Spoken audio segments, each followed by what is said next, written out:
shit show. What's going on, everyone? My name is Henry from Ahead of the Curve 94.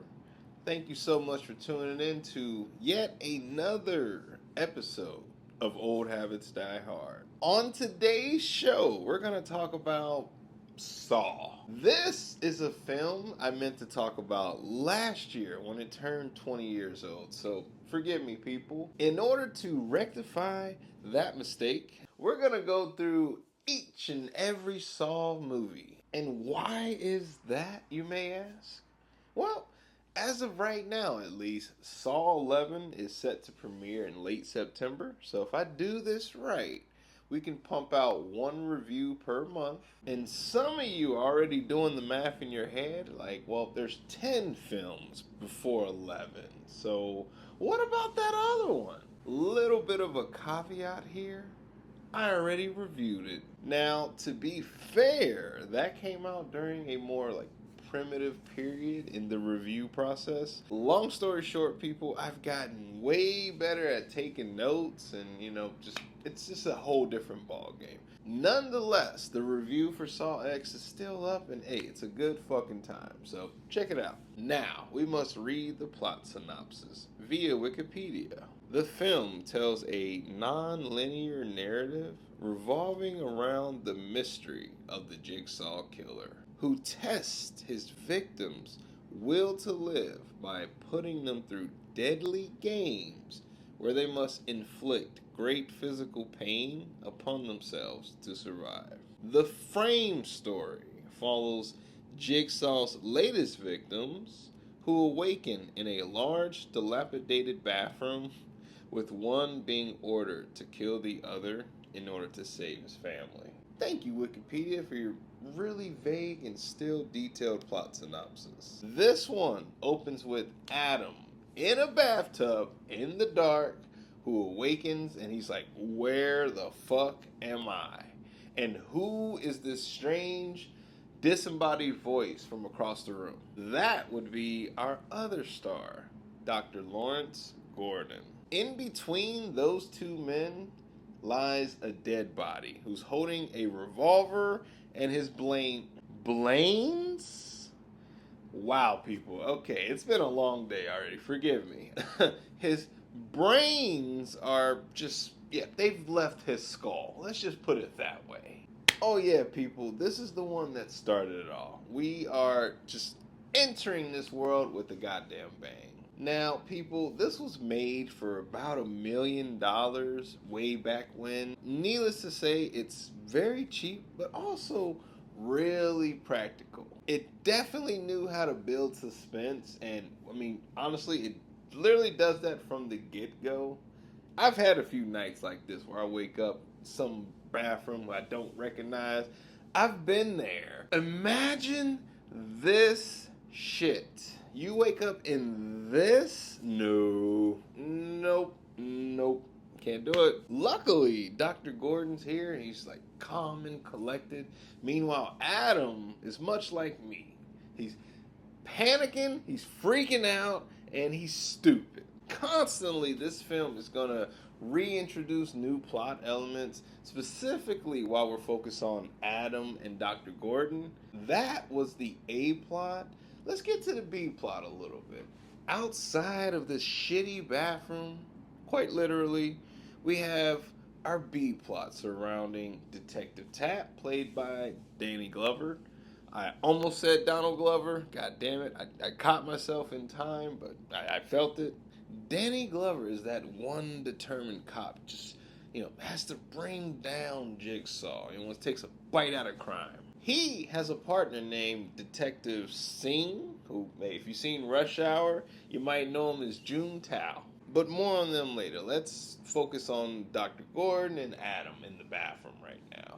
As I said earlier, this one constantly introduced new plot elements that sort of just drives it forward. And considering they're trapped in a bathroom, I don't know. For me, that's enough stakes as it is, being chained against my will. For example, it's I found a tape with my name on it, a key, a photo. It just keeps introducing new things, always moving.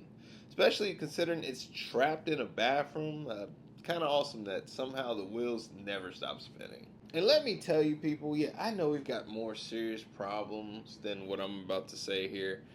But you trap me in that bathroom on that floor. If our lives are on the line and I got shit on my hands, we're all fucking dead, people. I'm sorry. I got nothing to offer you at that point. Where's the sink? Oh, wait, I'm chained. I can't fucking reach it. Adam literally reaches down this gross, stagnant, shit filled toilet. Can I just cut off my foot? At least he has a sense of humor about it. Good for you, buddy. Introducing the Saw trademark. This is the titular weapon that the series is named after. Finally, we can go. We can just cut these chains off. Let's get the fuck out of here. Yeah, that's what Adam's thinking. Dr. Gordon, on the other hand, he knows what's up. I would say he pieces it together, if you will. This brings up an interesting question because Dr. Gordon knows about Jigsaw. I'm wondering how long in this universe has Jigsaw been a thing? Because as we dive through the sequels, who were in some cases prequels, it's a fucking twisted timeline. We'll get to it someday. You know what? Stew that over for a moment. Let's cut back to Detective Tapp, who is in the middle of investigating a couple different Jigsaw crime scenes. Let's just put it this way, people. With each and every single Jigsaw case that Detective Tapp is investigating, all but one have perished. One game has a guy trapped in a room full of razor wire and blades, must figure his way out. Another one has a guy who's just butt-ass naked, covered in this flammable gel, who must hold a candle to a wall and figure out the code to the room. Oh man, it just... fuck these games, dude. And you know what? Fuck you, Jigsaw, who later on will claim he doesn't kill people. Fuck you, dude, okay? I get what you're going for. Don't fucking lie. You're a goddamn killer. You put someone in a situation where they're gonna die, you're responsible, okay? No fucking dancing around that shit.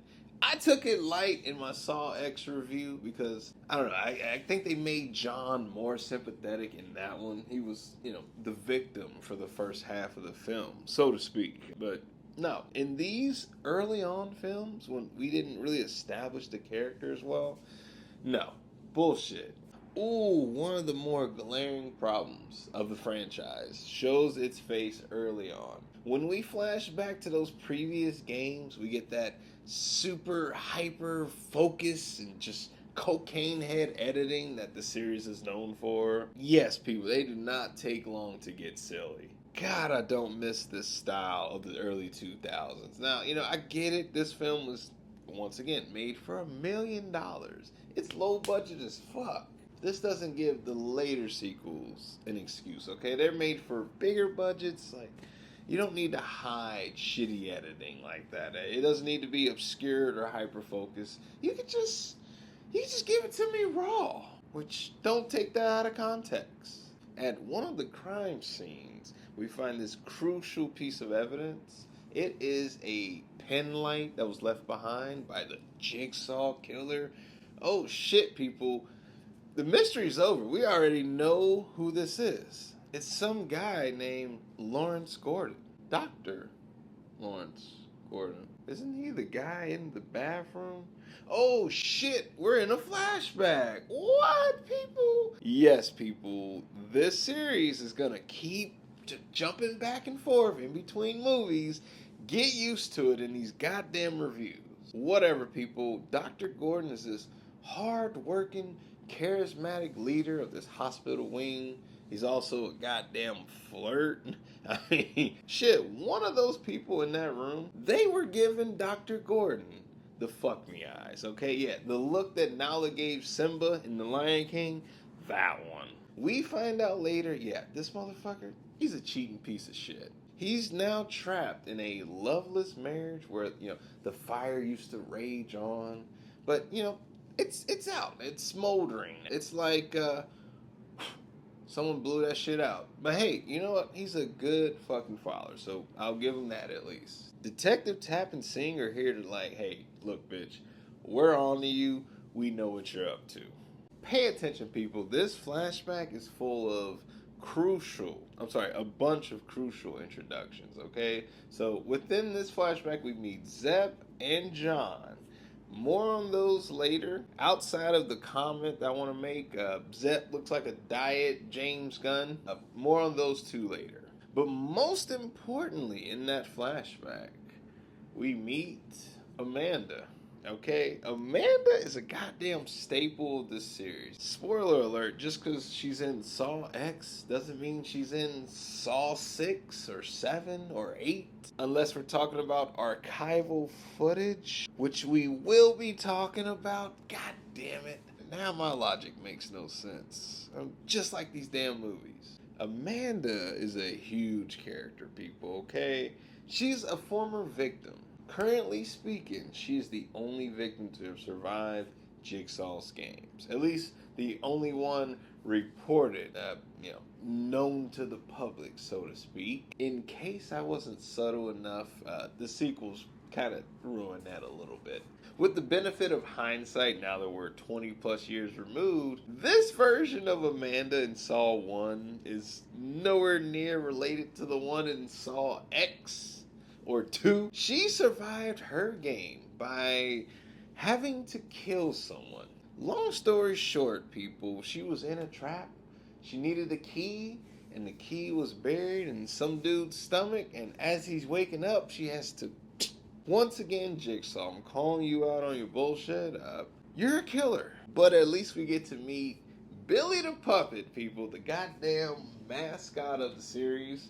For those who are listening and not watching, I'm holding the Saw 9 film collection here, and he is just the entire cover of that. Billy is iconic. And I also love his intro in this film. His ass loves a dramatic entrance. He's like...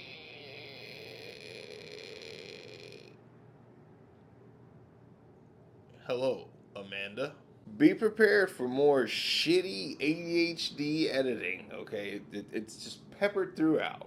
Back to the bathroom. You know, earlier I gave Adam shit for being a bit of a dumbass, but he does come through a couple times in this film. At one point, he discovers that there's a camera behind a two-way mirror. He also solves a riddle that involves turning out the lights. All the while that's going on, we cut to Dr. Lawrence's family. People, this is about to get personal. His family is taken by this unknown assailant who literally is the bad guy in the kid's closet. We've all either been here or known a kid like this. We're taught as kids that, hey, the dark, it may look scary. There's no one there. It's fine. You're safe. In this case, there's literally a fucking psycho in the closet in the dark. So, you know what? This kind of fucked with me as a 10-year-old. Which, in my opinion, is a little too old for that problem, but hey, it is what it is, people. The wife and daughter get kidnapped, taken as ransom. Later on, we find out that the kidnapper, the assailant, is fucking Zep, James Gunn from earlier. That guy, yeah, him. Zep is holding them hostage until Dr. Gordon kills Adam. That is the game that we must play. Until that happens, well, we're just going to keep them hostage for now. Hey, basically we'll put them to the side and I'll come back. Things are not looking good for these two, okay? But more on those later, because this is a film that can't tell a straight story. Let's check back in on Detective Tapp, who, well, he's on to Lawrence's ass, so much so that he's living in like a crack house right across the street. He literally has a camera aimed at the bedroom window, which is covered by curtains. I'm just like, you don't want to get any other coverage anywhere else? It's just fucking curtains, dude. Homie is in that crack house just losing his goddamn mind. We have no idea how he's gotten to this point. One thing I'm going to let you in on, in the review at least, we don't know that this version of Detective Tapp, this is like present day, okay? It looks like that was in the flashback, but no, it turns out that was present. We cut back to Detective Tapp, who's looking a little bit better now. You know, he's looking healthy. He and Detective Singh are being great detectives here. They literally, they use the evidence, they reveal the clues, they catch the bad guy in his evil lair while he has a hostage. I mean, yeah, literally, these two, they were due for a goddamn promotion or something at this point. Yes, I'm sick, officer. Stop! Like, Sonic here! Sick from the disease eating away at me inside. Sick of people who don't appreciate their blessings. Sick of those who scoff at the suffering of others. I'm sick of it all. Without revealing the face of Jigsaw, they're hiding, waiting back, like, we gotta see what he looks like first. Let's just wait. And then you see that, it's some old elderly man who's, moving really slowly. Sounds a little sickly as well.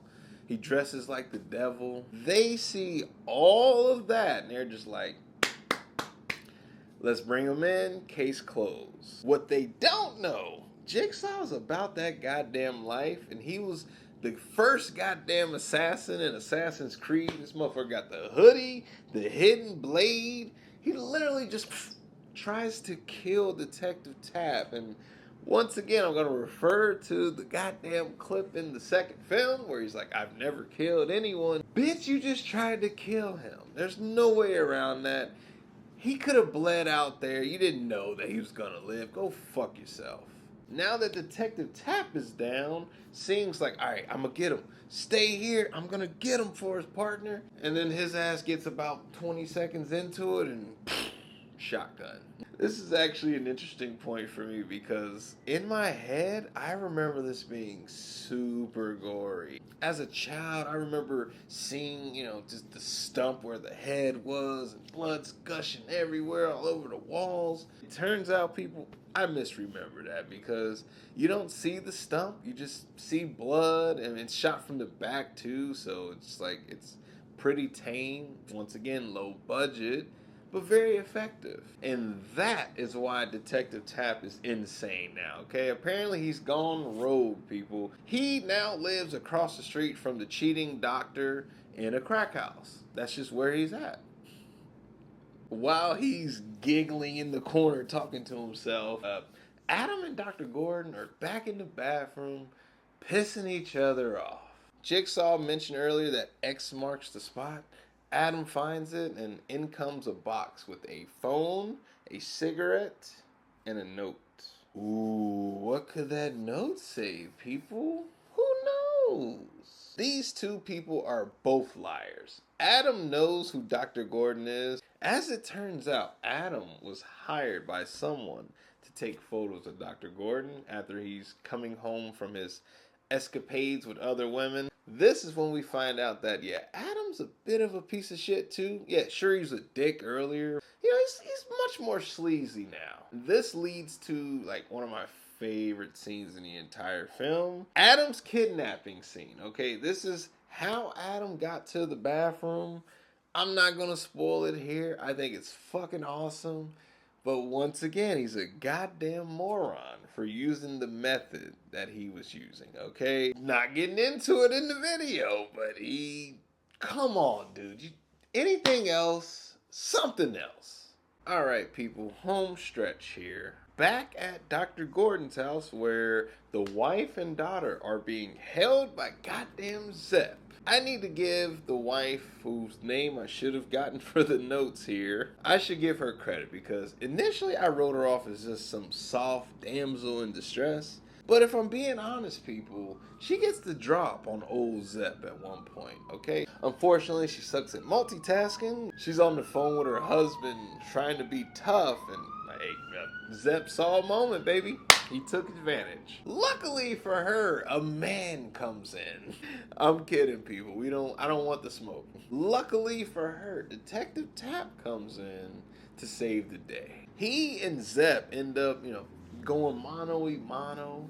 And then they end up in like the shortest, wildest, most coked out car ride I've seen in years. It doesn't last long, people, but it's just so hyper edited. It's just, oh man, I was laughing my ass off. While that's happening, Dr. Gordon is trying to break free from the chains again. He's just like, enough is enough!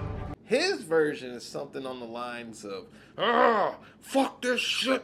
Now the tables have turned. Adam is the cool, calm, collected one, and Dr. Gordon is the one spazzing out. Yeah, if you've seen goddamn Saw, if you've seen it advertised anywhere without like the recent updated slipcovers, you go to the OG cover, you see a hand, and you see a foot. Now, the hand, I'm guessing that's just the guy who's dead on the floor in between Adam and Gordon. The foot belongs to Dr. Gordon. Yes, this man hit his goddamn wall here. He cuts off his own foot. What's his plan after that? We don't know. I have no idea what happened to Dr. Gordon after Saw 1. Can't wait to figure it out with you people. What do you mean, you people? He doesn't come back to goddamn Saw 7, so don't expect to wrap up his storyline anytime soon. Ooh, did I mention Tap is dead, okay? Zep got the drop on him, put a bullet in his chest. Bye-bye, Detective Tap. At this point, Zep is now in the bathroom. There's a dude with a foot on the ground here, dead body there, and then some other dude with shit on his hands. It's revealed, people, that Zep is a victim. Yeah, he's actually in the middle of his own game. He's not the Jigsaw killer. Who the fuck could it be? Who cares? You know why? Because they get the drop on his ass. Adam just fucking bashes his brains in with the goddamn toilet bowl lid. Toilet, excuse me, people. Can't wait to read that fucking comment. Zep's dead, people. Now what? Well, Dr. Gordon is losing a lot of blood really fast. So he's army crawling the fuck out of there. Says he's gonna go get help and not to worry. Like, I'll be back for you, Adam. Don't worry. I got you. And if I was Adam in that situation, I'm like, I'm gonna fucking die because this dude's not gonna make it 15 feet away.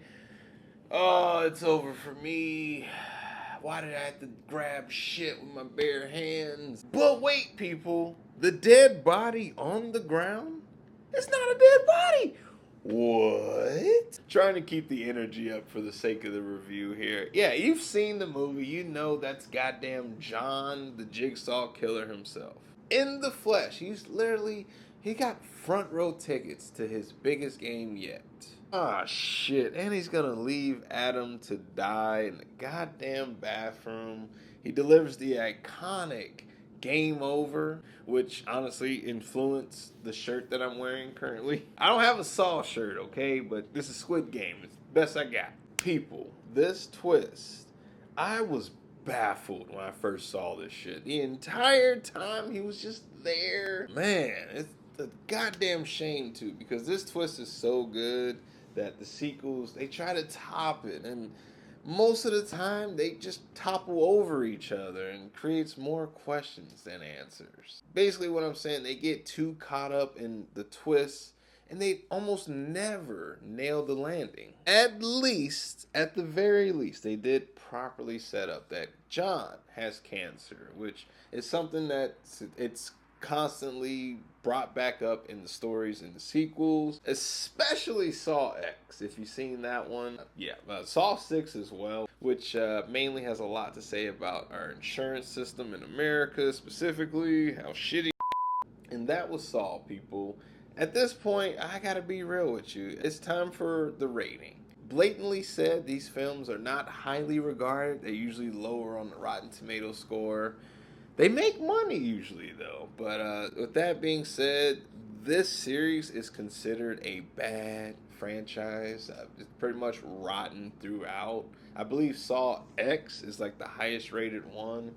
These films are generally looked at as just gore fest with nothing else to offer. I gotta be real, people. I had a good time watching Saw 1. I'm gonna give it a rating. On the fuckery scale, which is where we determine a good, bad movie or just a bad movie. Up top, we have high-class fuckery. Down here is low-brow fuckery. I'm gonna keep it real. Saw is a good, bad movie. So, high class fuckery.